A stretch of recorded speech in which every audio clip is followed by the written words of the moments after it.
Those of us who've been playing D&D for a long time have been able to come into Baldur's Gate 3 and get straight into combat without too many issues, maybe even straight into Tactician. That's because most of the classes, class abilities, spells, etc. all come from Dungeons & Dragons, which meant that when I started the game for the first time, I knew exactly what I was going to do for all 12 levels, the spells I was going to pick, the class I was going to pick, everything like that. However, I imagine for a lot of people coming into this game, it'll be their first D&D experience, their first RPG experience, or even maybe first game experience ever. So it's probably quite difficult to get into the game when the combat system is just so expansive, especially when it comes to spellcasters who have an extra layer of difficulty because of their spells. Now, I do want to make absolutely clear that if you are playing the game on Explorer and you are enjoying the game on Explorer, you do not need to force yourself onto a different difficulty if you don't want to. If you are enjoying the game as it is and you feel no reason or no need or no interest in going up to a harder difficulty, you can stay. There's no shame in that whatsoever. It's in the game for a reason, and that reason is so that you can enjoy yourself as everybody else is. But if you are looking to improve at combat, either make it a little bit easier for you if you're really struggling in Explorer, or go up to a higher difficulty, today I'm hoping to give you some advice on the core concepts of the combat system, hopefully make it a little bit easier to get through your fights, without having to give you too much class-specific advice so you can still discover a lot of it for yourself. Now, if you do enjoy the video, please consider liking and subscribing. I would really appreciate it. Now let's cut into the game so I can give you some visual examples of what I'm talking about. So I'm sure, as you will have seen if you've been playing the game at all, there's a lot of spells and there's a lot of things that each of these spells do. There is so much to try to remember. I would not expect anybody to memorize all of this stuff the first time they play. So what I think is probably easiest is being able to be a class that has all the spells available so you can pick them in and out of combat, as opposed to a lot of the classes which require you to kind of only pick 2 on a level up. So the classes I'm talking about in particular are Cleric, Druid, and Wizard, as well as Paladin. So the classes I'm talking about in particular, starting with Cleric, Druid, and Paladin, all have one thing in common. And as we look on Shadowheart here, when we go into our spellbook, you can see that every single one of the spells that a Cleric can learn is available at all times, and all you have to do to change them out is just click them off and click some new ones on. That way you can kind of go into combat with all of these, give them a shot, and if you don't like any of the spells that you have selected, you can deselect them and pick something else instead. This means you don't have to commit to something and then have to respec your entire character just to be able to try something new. You can try every single thing here. Druids can do the same thing, and so can Paladins. Think of it as like a holy prayer kind of thing. On the other hand, Wizard is sort of similar. They don't get access to everything immediately. However, with spell scrolls, if you click on this learn more spells thing here, you can have a look at all the spell scrolls that you have in your inventory, and you can select ones that you want to learn. So there is a gold cost associated with them. So it's not quite as simple as it is with Cleric and the other classes like that who get them immediately, but you are able to then learn new spells like Melf's Acid Arrow there. It adds it to your spellbook, and now that's another one that you can select and then deselect. This makes it similar to how it would be if you were playing one of those classes, but bear in mind that those classes, so Cleric, Druid, and Paladin, they'll have different themes to their spells, and they work kind of differently than the Wizard spells do. Wizards have a much broader scope of spells that they have available to them. So if you're looking to try out magic for the first time, I personally would recommend Wizard or Cleric. I think the ability to have all of these spells available to you, either at a gold cost or at no extra cost, is super handy, and it makes learning a lot easier than it would be if you were playing a Bard, for example, who can only pick 2 spells per level. Now, speaking of respecing your characters to get access to different spells, you can actually take any character to Withers to respec them, including the origin characters. So I have Gale here, for example. I speak to Withers, and then I can pay him the gold to change my class. So not only can you do a full respec from level 1 of your character, you can even do that with any origin character and change their entire class, their subclass, and even their stats. So, cutting into a combat encounter so I can show a few of the things I'm talking about here. The first piece of advice I'd have for you here is probably one that you're not going to want to hear, because I certainly wouldn't want to hear either, and that you've got to do a lot of reading. Reading class abilities is going to be a pretty significant thing in this game. You don't have to know how everything works off the top of your head, but it does help to start figuring out what things do, especially with spellcasters with your spells. Because the spells are so varied and they do so many different things, it's always good to know what you're looking at. And that's why it's handy, as I said before, to go for sort of a cleric or a wizard. That way you can very easily swap out the spells that you've tested out and they didn't seem as good as they did when they were written down. Now that is, I think, honestly, by far the biggest piece of advice that I can give you. I know it seems maybe a little bit obvious, but that really is going to make the difference between struggling to play the game on Explorer and being able to play all the way up through Tactician. Having a really intimate knowledge of all of the different class abilities and the spells and all the things that you can do is going to make a really, really big difference in how you approach combat and how you can interact with combat too. Now, the next piece of advice I have for you is more reading. But instead of reading your class abilities this time, it's about reading your enemies. So if you right-click on an enemy and you click on Examine, or whatever that is on controller, it's going to show you pretty much all the information you're going to need to know about your enemies. So in this instance, we get a bunch of very, very useful information. So we've got the armor class, for example. That's what you're going to have to roll to hit them with an attack, whether that's with a spell or with a sword. Then you have your conditions. So this will give you information, and if you hover over these things, it will tell you exactly what they do to your enemy. And then you even have their notable features, so things that are, again, pretty useful to know. So for example, you've got Fury of the Small here. So you know goblins here can do an extra d6 of damage once per combat on one of their attacks. They even have the resistances, so you'll know whether or not they are resistant to damage and will take less from your attacks, or if they'll be vulnerable to the attacks and will take more damage. There's also the second tab up here, which can tell you something quite important as well, and that is their movement speed. It seems to be bugged right now, but it should tell you the amount they can move in a turn versus yourself. So it seems to be bugged on enemies, but it's telling me movement speed on Lae'zel is 30 feet. Planning your combat encounters around what the enemies can and cannot do, what they are and are not resistant to, and the abilities they might have is going to make a difference because you're going to know who you want to target first or who you can maybe save until later. Now, the next thing I want to talk about is team composition. So what I mean by team composition is the classes that you have making up your team of 4. I think when you come to this game for the first time and you see how intimidating spellcasting can be, it's quite easy to kind of write it off and try and avoid it because of how much time it takes to learn everything. But that is a major mistake. Having spellcasters on your team is so important, especially because they will do the majority of the AoE damage that you need, or area of effect damage that you're going to need to take on multiple enemies at once with one action, as opposed to doing just single target attacks. So me personally, I would usually go for martial classes. I would have 2 of those and 2 spellcasters personally. Some might want to try 3 spellcasters and 1 martial, or maybe the reverse of that. So I definitely recommend at least having 1 spellcasting class, as it will really make a difference in every fight that you go into.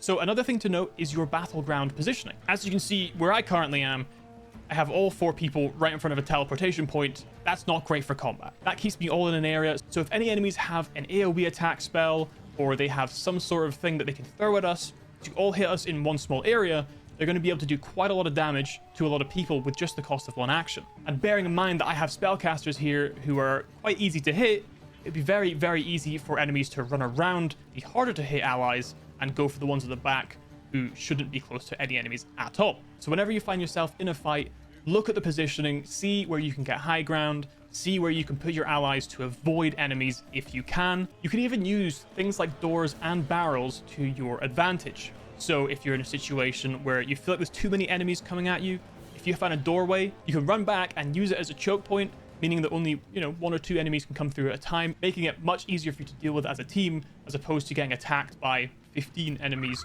all at once. Using barrels is also great as well. If you find explosive barrels that you see on the map, you can explode them if there are enemies next to them, but bear in mind that your enemies can use that against you as well. So don't have all of your team standing around explosive barrels, because you might find out the hard way, the enemies sometimes have brains too. So for the next thing here is actually about leaving and coming back. What do I mean by that? Well, there are some fights that are just going to be a little bit too hard for the level you're at, and not every fight is going to be created equal for the classes that you're running. There are some classes that are going to be particularly strong in some fights and particularly weak in others. So don't be afraid to leave a combat if you're finding that it's getting a little bit too difficult and you don't think you can quite manage it. You can load up before it happened, do something else for a while, and then come back afterwards and take it on when you're either higher leveled, have better equipment, or are just getting a better hang of how the game works. So with the game as an example here, I am level 4 and I have all these enemies. This is probably not too much of an issue. There's not too many of them. Some of them are quite close together and I could probably use some AoEs to take them out. However, if I just move over to the left a little bit, it turns out there were way more enemies over here that weren't yet in combat because they hadn't seen us. Now, previously, I probably could have done this fight, but with this many enemies, I might not be able to do it just yet, especially not with the positioning that I obviously currently have. So with there being this many enemies in this combat, maybe I should reload the game and come back at a later date, or at the very least improve my positioning so that I can make better use of the spells that I have, the AoEs, and things like that. Now, as a side tip that I think is just something that's quite easy to miss, you can actually pick whose turn you want to go first whenever they are next to each other. You just click between them and it lets you choose who you want to go with first. So sometimes you'll have a spell that you want to cast before your allies move in, or perhaps you have an ally who you want to do something with, who you will then have move out of the way of a situation so you can cast a spell. Now, the next thing I have to recommend is to use your potions and your elixirs. Now, I get it, a lot of RPGs, and for myself included, I will never use a single potion. I will not use anything that will go away when it's used, because what if I need it for later on? What if I need it for a boss at the end of the game? Well, you will find this game is a lot harder if you're not using any of these, especially with consideration to elixirs. Now, elixirs are actually slightly different from the regular potions. A regular potion will either have an immediate effect, or it'll have an effect that's maybe a couple of turns long, like in the case of a potion of speed. Elixirs, however, last for the entire long rest. You can only be under the effect of one at a time, but they will last for the entire long rest. So, for example, you have this elixir of fire resistance. What this does is it just makes you resistant to fire damage, and you can no longer burn, so you take half damage from fire, and you can't burn anymore. So this can last for multiple combats as long as you don't take those long rests, which is really, really handy, and makes it much lower cost to use these because they're going to last for quite a long time. And of course, you have your regular healing potions, which are very, very useful. Now, one of the nice things as well about health potions is you can throw them at your allies and have a splash effect so that both of you get healing, which is quite nice. So definitely don't miss out on using potions. They are super, super helpful during combats. So the next thing I want to talk about still includes potions, in fact, as well as some class abilities, and that is disadvantaging yourself. Now, there are some things in this game that will disadvantage you or seem like they are a pretty strong negative. So in the case of the Potion of Speed, it has a lot of bonuses. It gives you an extra action, more armor class, advantage on dexterity saving throws, and double your movement speed for 3 turns. But after the 3rd turn, you become lethargic, which means you lose an entire turn. Now, that might be enough to put a lot of people off, and I don't understand why. Also, similarly, Barbarian has an ability called Reckless Attack, which gives you advantage on all of your attacks, sure, but it means that enemies have advantage against you on all of their attacks until your next turn. Again, this sounds really bad, but it's important to get comfortable with being uncomfortable, as it were, to put yourself in a disadvantageous position, either right now or down the line. It's sometimes really worth it because the payoff is so high. So don't avoid things because they seem like they might be bad. I can guarantee they're almost always worth doing anyway, especially in the case of the Potion of Speed, because the extra action and also the extra movement really help out when you're in combat. So next up, I have action economy as a thing that's important to learn. So what do I mean exactly by that? On your turn, you have your movement, your action, and your bonus action. It is super, super important to make best use of all 3 of those where you can. So think about it in this way. I have my action, and with my action, I could maybe do a single attack against a single target. And against some of these enemies, so for example, Sharp Eye Greg here, he has 15 HP, 1 hit on him might be enough to kill him. And that takes his action out of the action economy and means that he does not get to do damage against us. Now, usually when it comes to your bigger enemies, they tend to do a lot more damage on a single hit. So their 1 action is worth quite a lot. So you might think that getting rid of them really quickly would be helpful, and in a lot of circumstances, it is. But we have to consider the fact that he's got a lot of HP as well. So let's say, for example, that he does 20 damage on a single hit with his 1 action. With a single attack, I'm probably not going to kill him because he has 76 HP, meaning that if I use 1 action to try and kill him, and then he hits me, I'm taking 20 full damage. However, if I can kill one of these guys with a single attack, I'm stopping them from doing, let's say, 8 or 9 damage on an attack. So I'm taking about half as much damage out of the equation with only 1 action cost, as opposed to not doing very much with the action economy for this 1 turn. Now this is why things like the Potion of Speed are so useful, because if you drink it and you get an extra full action, that's another extra spell that you can cast, or potion that you can throw, or attack that you can do, effectively allowing you to take 2 turns at once and taking more damage out of the equation faster. Now the next thing as well about action economy is that you can use your enemy's actions against them. So as you saw there, this enemy had to use a dash to get closer into us. And again, these guys are using their actions to find us and be able to attack us as well.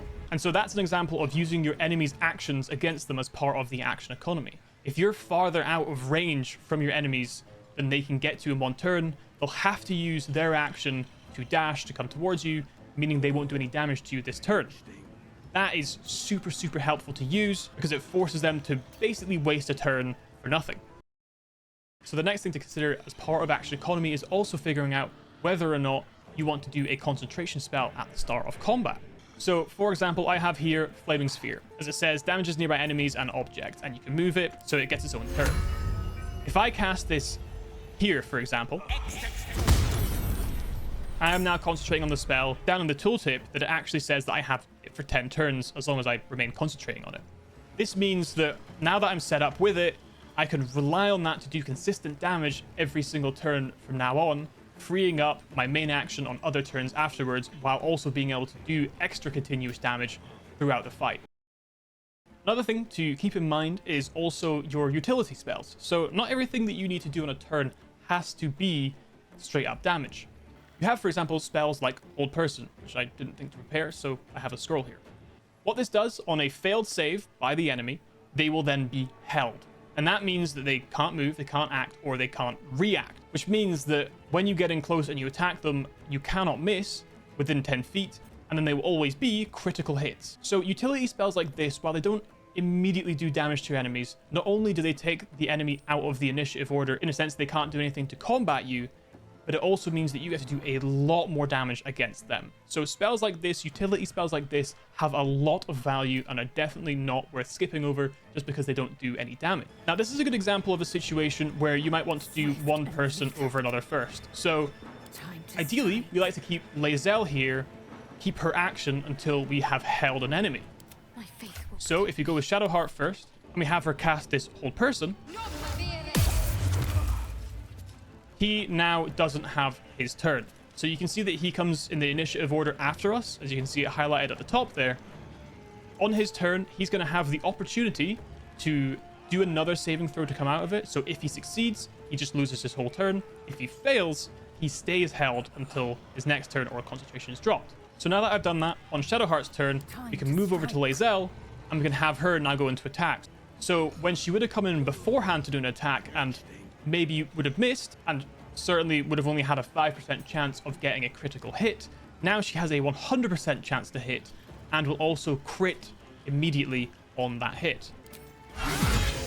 And see, there we go, a critical hit doing 32 damage in a single hit, and probably even finishing off with our bonus action attack here.